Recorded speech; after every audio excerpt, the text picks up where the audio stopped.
अस्सलाम वालेकुम। आज हमने स्टार्ट करना है चैप्टर नंबर 5 एंजाइम्स। तो बेसिकली एंजाइम्स जो हैं आपके पास, इनकी यहाँ पे जो डेफिनेशन लिखी है उसमें उन्होंने ये बताया हुआ है, they can be defined as the catalyst of biological system that are produced by the living cell which are capable of catalyzing the biological reaction, or the enzymes are the organic catalyst produced by the living organisms that's why called as biological catalyst। ठीक है, तो basically जो enzymes हैं आपके पास, ये आपके पास biological system के अंदर होते हैं जो कि लिविंग सेल इनको प्रोड्यूस करता है, और ये आपका जो बायोलॉजिकल रिएक्शन होता है उसको कैटलाइज करने में हेल्प करते हैं। ये आपके पास बायोलॉजिकल कैटलिस्ट होते हैं जो कि लिविंग ऑर्गेनिजम्स इनको जो है वो प्रोड्यूस करते हैं। ठीक है, मतलब कि एंजाइम्स आपकी बॉडी के अंदर जितने भी केमिकल रिएक्शंस हो रहे हैं उनको स्पीड अप करने में हेल्प करते हैं। अगर आपकी बॉडी में एंजाइम्स की डेफिशिएंसी हो जाती है तो अगर कोई रिएक्शन जो 2 घंटे में हो रहा था वो 4 से 5 घंटे में होगा। ठीक है, तो बेसिकली जो एंजाइम्स है उनका बहुत ज़्यादा इंपॉर्टेंट रोल होता है हमारी बॉडी के अंदर। और जो कैटलिस्ट हैं ये आपके पास इनऑर्गेनिक नेचर के होते हैं जो कि आपकी केमिकल रिएक्शन को बूस्ट अप कर रहे होते हैं और केमिकल रिएक्शन के अंदर यूटिलाइज नहीं हो रहे होते। अब इन्होंने ये बताया हुआ है कि जितने भी एंजाइम्स हैं they are catalyst but all catalyst are not enzymes. ठीक है, मतलब कि जितने भी एंजाइम्स हैं वो कैटलिस्ट का काम करते हैं, वो हर केमिकल रिएक्शन को स्पीड अप करते हैं। ठीक है, मगर सारे कैटलिस्ट एंजाइम्स नहीं होते। एंजाइम और कैटलिस्ट में कुछ डिफरेंस होता है जो हम आगे जाके उसको पढ़ेंगे समझेंगे। ऑर्गेनिक सब्सटेंसेस जितने भी आपके पास केमिकल्स हैं that contain mainly carbon are called organic substances. ठीक है, वो ऑर्गेनिक सब्सटेंसेस जिनके अंदर कार्बन हो वो केमिकल्स जो हैं वो ऑर्गेनिक सब्सटेंसेस कहलाते हैं, और जिनके अंदर कार्बन नहीं होता वह इनऑर्गेनिक सब्सटेंसेस कहलाते हैं। सबस्ट्रेट क्या है आपके पास, जिस एंजाइम के ऊपर आके जिस सबस्ट्रेट के ऊपर आके आपका एंजाइम अटैच्ड होता है उसको बेसिकली सबस्ट्रेट कहते हैं। ठीक है, मतलब कि ये बेसिकली जो सबस्ट्रेट है ये आपके पास ऐसे मॉलिक्यूल्स हैं जिनके ऊपर आके एंजाइम ने अटैच होना होता है। जब एंजाइम इसके साथ आके अटैच हो जाता है तो एंजाइम सबस्ट्रेट कॉम्प्लेक्स बनता है।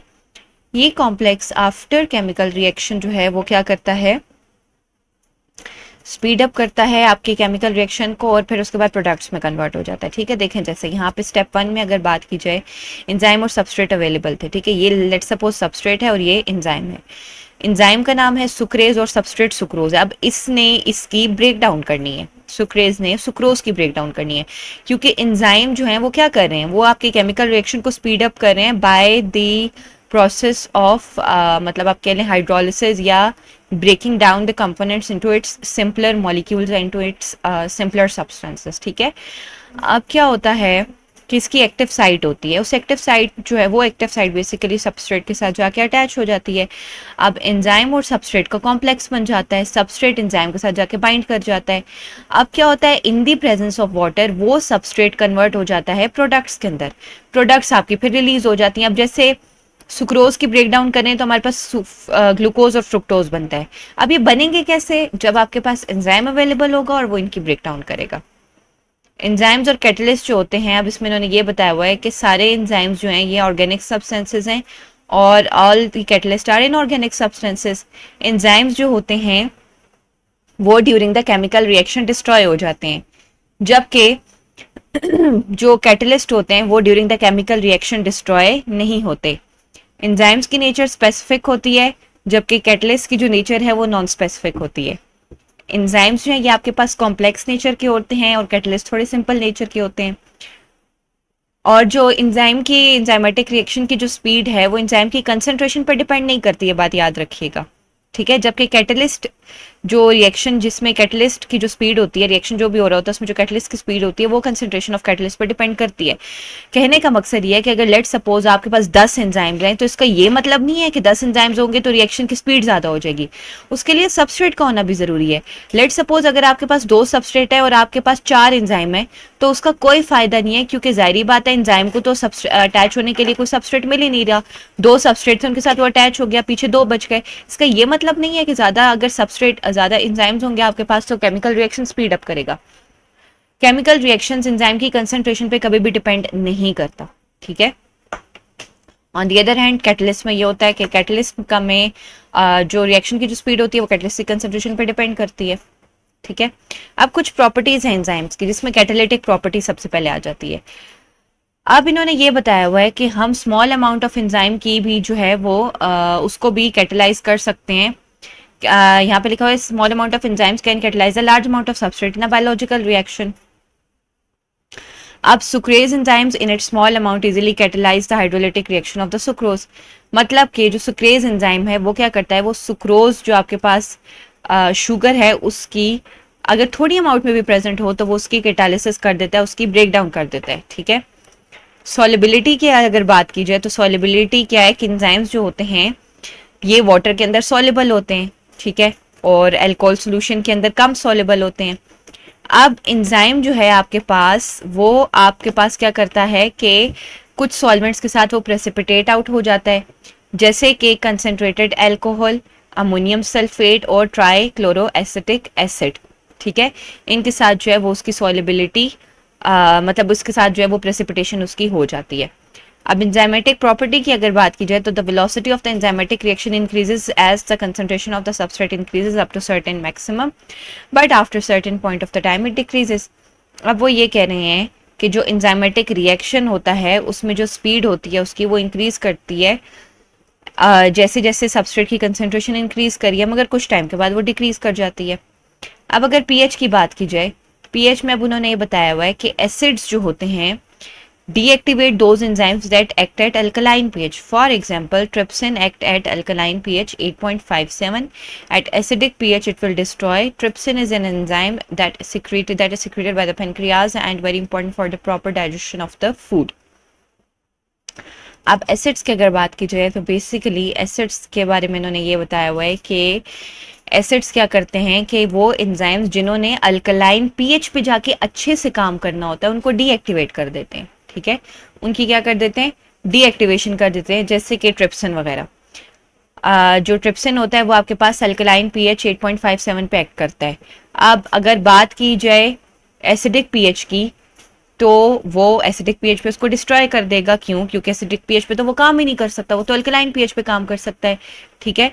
तो आपकी बॉडी के अंदर जो चीज जिस पीएच पे काम करेगी उसी पे ही वो अपना फंक्शन देगी, ठीक है। अगर कोई एंजाइम एसिडिक पीएच पे काम कर रहा है तो एसिडिक पीएच पे ही करेगा, अगर कोई बेसिक पीएच पे कर रहा है तो वो बेसिक पीएच पे ही करेगा। अब जो ट्रिप्सिन होता है आपके पास, ट्रिप्सिन आपके पास पेनक्रियाज सिक्रीट करता है, ठीक है, जो कि आपके फूड डाइजेशन के लिए बहुत ज़्यादा ज़रूरी है। और जो ट्रिप्सिन है आपके पास वो तो अल्कलाइन पीएच पे काम करता है, और आपकी पीएच अल्कलाइन कहाँ होती है, स्मॉल इंटेस्टाइन में। आपके स्टमक के अंदर जो पीएच होती है वो तो एसिडिक होती है, ठीक है। अब बेसिस की बात की जाए तो बेसिस क्या करते हैं, bases deactivate the enzymes that act at acidic pH. For example, pepsin act at acidic pH 1 to 2, at alkaline pH it will destroy. अब जितनी भी बेसिस हैं वो सारी की सारी क्या करती हैं, उन एंजाइम्स को जिन्होंने एसिडिक पीएच पे काम करना होता है उनको डीएक्टिवेट कर देती हैं, ठीक है। जैसे कि पेप्सिन अब एसिडिक पीएच पे काम कर रहा है, अल्कलाइन पीएच पे वो डिस्ट्रॉय हो जाएगा, ठीक है। टेम्परेचर, अब आपकी बॉडी के अंदर एंजाइम्स जो है वो टेम्परेचर ऑप्टिमम टेम्परेचर पे काम करते हैं जो कि 35 से 40 डिग्री सेल्सियस के दरम्यान है, ठीक है। अब जो ऑप्टिमम टेम्परेचर है वो 96 फ़ारेनहाइट टू 99 फ़ारेनहाइट होता है। अब इसमें क्या होता है कि the optimum temperature for enzymatic activities regard between 35 centigrade to 40 centigrade. 0 degree Celsius पे एंजाइम्स इनएक्टिव हो जाते हैं, 10 से 20 डिग्री सेल्सियस पे उनकी एक्टिविटी बहुत कम होती है, 35 टू 40 डिग्री सेल्सियस पे उनकी मैक्सिमम एक्टिविटी होती है, 50 पे इनएक्टिव हो जाते हैं, 60 पे वो डिस्ट्रॉय हो जाते हैं कंप्लीटली। और अगर हाँ कोई सॉलिड कंडीशन में एंजाइम है तो फिर वो आपके पास 100 डिग्री सेल्सियस तक सम हाउ स्टेबल रहेगा, but the optimum temperature for the enzyme to work is 35 से 40 डिग्री सेल्सियस के दरम्यान, जहाँ पे वो अपनी मैक्सिमम एक्टिविटी देता है। अब कुछ एंजाइम्स हम डिस्कस करेंगे जिनके फंक्शंस क्या हैं, जो किस चीज़ की ब्रेक डाउन बेसिकली कर रहे होते हैं, ठीक है। सबसे पहले इसमें आ जाता है ब्रोमिलेन। ब्रोमिलेन आपके पास प्रोटियोलिटिक एंजाइम है और मिल्क क्लॉटिंग एंजाइम है। ये जो एंजाइम है बेसिकली प्रोटियोलिटिक का मतलब क्या है, प्रोटीन की ब्रेक डाउन, और मिल्क की क्लॉटिंग, ठीक है। अब ब्रोमिलेन जो है वो क्या करता है, ये आपके पास बेसिकली प्रेजेंट होता है पाइनएप्पल के अंदर। ये क्या करता है कि ये जो आपकी प्रोटीन होती है उसकी ब्रेक डाउन कर देता है। जैसे उसकी ब्रेक डाउन हो जाएगी वो अपने सिंपलर आप ये कह लें कि अमाइनो एसिड्स में कन्वर्ट हो जाएगी। इसके अलावा मिल्क क्लॉटिंग एंजाइम, मतलब कि आपके पास जो मिल्क क्लॉटिंग एंजाइम होता है उसमें भी हेल्पफुल होता है। आपके मिल्क के अंदर जो प्रोटीन प्रेजेंट है या जो भी चीज़ प्रेजेंट है उसकी उसके अंदर जो प्रोटीन प्रेजेंट होगी उसकी ब्रेक डाउन करेगा, मिल्क की क्लॉटिंग होगी, ये सब चीज़ें। ठीक है। ब्रोमिलिन की अगर बात की जाए उसके बायोलॉजिकल सोर्स की, तो it is obtain from the juice and stem of अनानास कॉमसस। ठीक है। वो आपकी जूस और जो अनानास कॉमसस है उसके स्टेम और जूस से जो है वो ऑब्टेन होता है। फैमिली इसकी ब्रोमिलिएसी है। मॉलिक्यूलर वेट इसका 2800 मिलीमोल है। कलर इसका जो बफ से कलर का होता है, लाइट येलो कलर होता है। वाटर, एल्कोहल, क्लोरोफॉर्म के अंदर ये सॉल्युबल है। अब यूज किस लिए होता है? It is used as supporting agent in the treatment of inflammation and oedema. आपकी बॉडी के अंदर कहीं सोजिश हो गई है, कोई इन्फ्लेमेशन हो गया, तो आप अनानास खाएं, पाइनएप्पल खाएं। उसके अंदर जो ब्रोमिलिन एंजाइम होता है वो बेसिकली सपोर्टिंग एजेंट का काम करता है इन the treatment of inflammation and oedema. वो आपके पास जो है वो लेदर फैक्ट्री के अंदर जो है वो भी इस्तेमाल होता है। फिर उसके बाद क्या होता है, ये आपके पास प्रोटीन की प्रोडक्शन के लिए भी इस्तेमाल होता है। और फिर उसके बाद it is very effective agent that can easily tenderise the meat. ये आपकी मीट को टेंडर करने के लिए भी इस्तेमाल होता है। ठीक है। मतलब आपकी मीट को सॉफ्ट करने के लिए इस्तेमाल होता है। क्यों? क्योंकि आपकी मीट के अंदर मौजूद जितनी भी प्रोटीन है उसकी तो ब्रेक डाउन हो जाएगी। अब जैसे ही उसकी ब्रेक डाउन हो जाएगी तो आपका मीट हो जाएगा टेंडर। ठीक है। तो मतलब इन सिंपल वर्ड्स, अगर आपने मीट को, मटन है, बीफ है, एनीथिंग, ठीक है, उसको अगर गलाना है, उसको आपने टेंडर करना है, तो आप उसके ऊपर अनानास अप्लाई कर सकते हो। मतलब पाइनएप्पल या पाइनएप्पल जूस या पाइनएप्पल पेस्ट। अक्सर आपने देखा होगा बारबेक्यू जब कर रहे होते हैं तो पाइनएप्पल पेस्ट या पपाया पेस्ट जो है उसके ऊपर अप्लाई करते हैं तो उससे मीट टेंडर हो जाता है, सॉफ्ट हो जाता है और आपका जो मीट होता है वो गल जाता है, इन सिंपल वर्ड्स। ठीक है। पापेन पपाया, जिसके भी थोड़ी देर पहले मैंने बात की थी, ये भी प्रोटीलिटिक एंजाइम है। ये भी आपके पास आया है कहाँ से? कैरिका पपाया, कैरिकेसी फैमिली से। ठीक है। पापेन जो है इसके अंदर ड्राइड लेटेक्स होता है which is obtained from the grape fruits and leaves. Latex जो है it is obtained by making 2 to 4 longitudinal incisions on the surface of nearly mature but green fruits while still on tree. The incisions are made early in the morning at intervals of 3 to 7 days. The exudate is collected in the non-metallic container. अब इसमें इन्होंने ये बताया हुआ है कि जो latex इसमें ऑब्टेन होता है इसके ऊपर जो है 2 से 4 लॉन्गिट्यूडनल इंसियंस काट मतलब लगाए जाते हैं। ठीक है। और on the surface of nearly mature but green fruits, मतलब आपके पास जो मेच्योर फ्रूट होता है थोड़ा ग्रीन ग्रीन कलर का, उसके ऊपर हम कट लगाते हैं। ठीक है। जब वो ट्री के साथ लगा होता है उसको मतलब आपने तोड़ना नहीं होता। ठीक है। और ये आपने जो इंसियंस, ये जो कट सप्लाई करने होते हैं ये अर्ली इन द मॉर्निंग करने होते हैं 3 से 7 मतलब 3 to 7 डेज के वक्फे के बाद। उसके अंदर से जो एक्सीडेट या जो मटेरियल निकलता है वो आप नॉन मेटालिक कंटेनर के अंदर कलेक्ट कर लें। नॉन मेटालिक क्यों? अगर मेटल के अंदर करेंगे तो वो उसके साथ रिएक्ट कर जाएगा जिसकी वजह से कोई आपका केमिकल रिएक्शन हो सकता है। एमॉर्फस लाइट वाइटिश कलर होता है इसका, वाटर के अंदर सॉल्युबल नहीं है, मगर इनका it is incompletely soluble in water. ठीक है। मतलब कि इतना ज़्यादा सॉल्युबल नहीं है। और अल्कोहल के अंदर और ईथर और एसीटोन के अंदर भी उनके अंदर तो खैर बिल्कुल ही नहीं है। ठीक है। मॉलिक्यूलर वेट इसका 25-710 मोल्स है। वही मीट की टेंडराइजेशन मतलब टेंडराइजिंग द मीट उसके लिए इस्तेमाल होता है। प्रोटीन डाइजेस्टेंट के लिए इस्तेमाल होता है एज एंटी हेलमेंटिक नीमाटोड्स। अगर आपके पेट में कोई कीड़े मकोड़े हैं तो उनको मारने के लिए भी इस्तेमाल होता है। फिर उसके बाद जो है वो आपकी जो बेवरेजेस होती हैं, सॉफ्ट ड्रिंक्स, हार्ड ड्रिंक्स, उनके अंदर भी इस्तेमाल होता है। प्रोटीन मॉलिक्यूल्स, अगर जो कॉन्टैक्ट लेंसेज जो हम अक्सर आई साइट के लिए या इस तरह के जो आपके पास आई के लेंसेज होते हैं, कॉन्टैक्ट लेंसेज, उनके साथ अक्सर प्रोटीन वगैरह या कुछ इस तरीके से कोई मॉलिक्यूल्स लगे होते हैं तो उसको रिमूव करने के लिए भी हम लोग पापेन पाउडर इस्तेमाल कर रहे होते हैं, पापेन का बेसिकली यूज़ कर रहे होते हैं। ठीक है। नेक्स्ट है आपके पास क्लासिफिकेशन ऑफ एंजाइम्स। इसके अब ओल्ड मेथड और न्यू मेथड है। अब अगर ओल्ड मेथड की बात की जाए, तो इसमें क्या होता है कि enzymes are named by adding suffix ase to the name of the substrate. कोई भी आपके पास एंजाइम है, लाइपेज, सेलुलेज, अब देखें जब उसके साथ सफिक्स लगा दे, सफिक्स का मतलब होता है जो एंड पे आपके पास नेम आता है उसको हम सफिक्स कहते हैं। प्रीफिक्स आपके पास नेम मतलब पहले। ठीक है। जैसे सेंटीमीटर, मिलीमीटर या आप बल्कि इसको सिंपल वर्ड्स में इसी इसी की एग्जांपल से समझ लें। जैसे सफिक्स है आपके पास, सफिक्स का मतलब क्या है कि एंड पे कोई चीज आ जाना, ठीक है, जैसे लाइपेज, सेलुलेज। अब इसमें ase is a suffix, lipase mean hydrolysing the fats and cellulase mean hydrolysing the cellulose, ठीक है, सेलुलोज की ब्रेकडाउन और फैट की ब्रेकडाउन। एस्टरेजेस का मतलब क्या है, it is a group of the enzymes that hydrolyses the lipids. ये आपकी ये आपके पास ऐसा एंजाइम है जो कि आपकी लिपिड्स की ब्रेकडाउन करता है, ठीक है। लाइपेज जो है बेसिकली ये आपके पास pancreatic juice of animals and human body के अंदर प्रेजेंट होता है, और ऑयली सीड्स के अंदर ये क्या करता है, आपकी फैट मॉलिक्यूल्स की ब्रेकडाउन कर देता है into fatty acids and glycerine, ठीक है। फैटी एसिड्स और ग्लिसरीन के अंदर ब्रेकडाउन हो जाती है। अमाइंडेजेस जो होती हैं ये आपके पास जो है,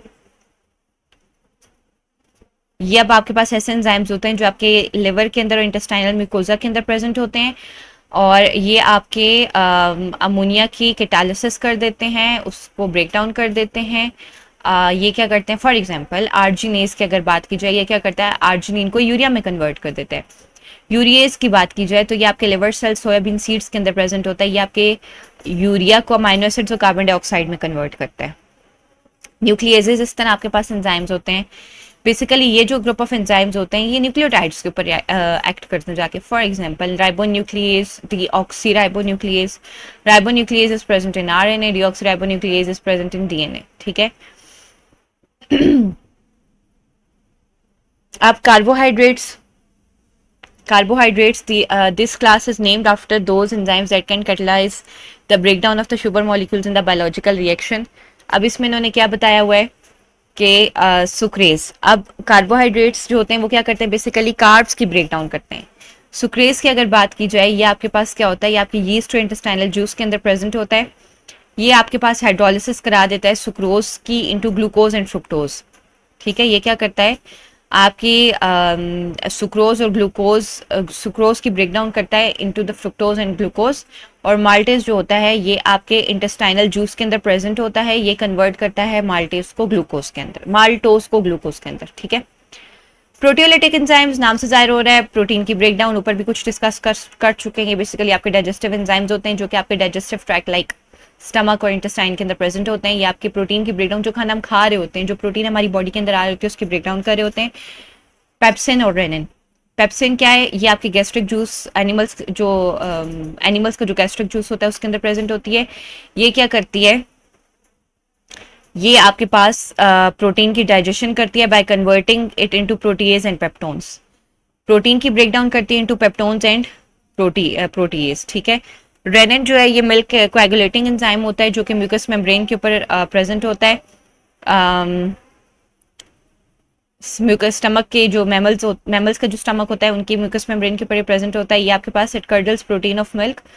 ये मिल्क की प्रोटीन जो होती है उसको उसकी जब ब्रेक डाउन हो जाती है तो उसको कर्डल मतलब उसको थिक कर देता है, जैसा दही नहीं बन जाता कर्ड, बिल्कुल वैसे, इसीलिए इसको मिल्क कोएगुलेटिंग एंजाइम बोलते हैं, ठीक है।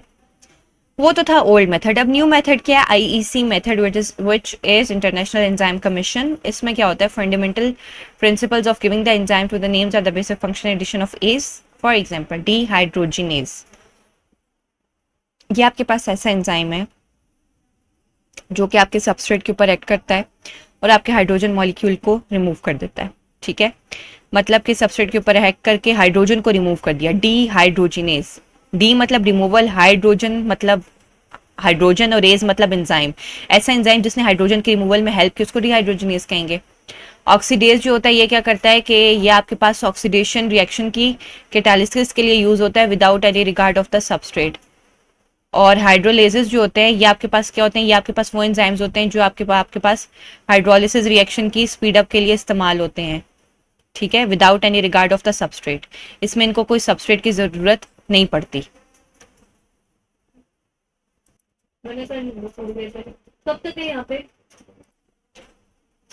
लाइगेज और सिंथेटेज। लाइगेज और सिंथेटेज जो होता है बेसिकली आपके पास नाम से जाहिर हो रहा है ये क्या, हाइड्रोलिसिस क्या है आपके पास, अच्छा हाइड्रोलिसिस को हम hydrolysis is the enzyme that boost up the speed of the hydrolysis reaction without any regard of the substrate, ठीक है। ये आपके हाइड्रोलिसिस रिएक्शन को स्पीड अप करता है, मतलब कि हाइड्रोलिसिस मतलब break down in the presence of water, ठीक है। तो ऐसा एंजाइम जो कि ब्रेक डाउन कराते हैं इन the presence of water without any regard of the substrate, वो आपके पास हाइड्रोलेज एंजाइम होता है। लाइगेज और सिंथेटेज जो है ये आपके पास ऐसा एंजाइम है जो कि प्रोमोट करता है और बूस्ट अप करता है स्पीड ऑफ द रिएक्शन को, ठीक है, in which new bonds are formed with the cleavage of ATP. ये आपके पास ऐसा एंजाइम है जो कि आपकी केमिकल रिएक्शन को स्पीड अप करता है। वो जो आपकी मतलब आप ये कह लें कि जिसमें न्यू बॉन्ड्स आपके बन रहे होते हैं with the cleavage of ATP, adenosine triphosphate, उसकी क्लीवेज कर रहा होता है, ठीक है। तो ये आपके पास मतलब उसकी जब क्लीवेज होगी, ठीक है, तो आपके पास न्यू बॉन्ड्स बनेंगे। तो जब भी न्यू बॉन्ड बनते हैं मतलब आप ये कह लें कि एटीपी की एनर्जी की ब्रेक डाउन होती है, ठीक है। तो ऐसा एंजाइम जो कि आपके पास केमिकल रिएक्शन को स्पीड अप करता है, जिसमें वो आपकी न्यू बॉन्ड्स बनाने में हेल्प करे, वो एंजाइम लाइगेज या सिंथेटेज कहलाता है, ठीक है। तो ये हमारा एंजाइम्स वाला था लेक्चर, ये अब कंप्लीट हो चुका है। Thank you.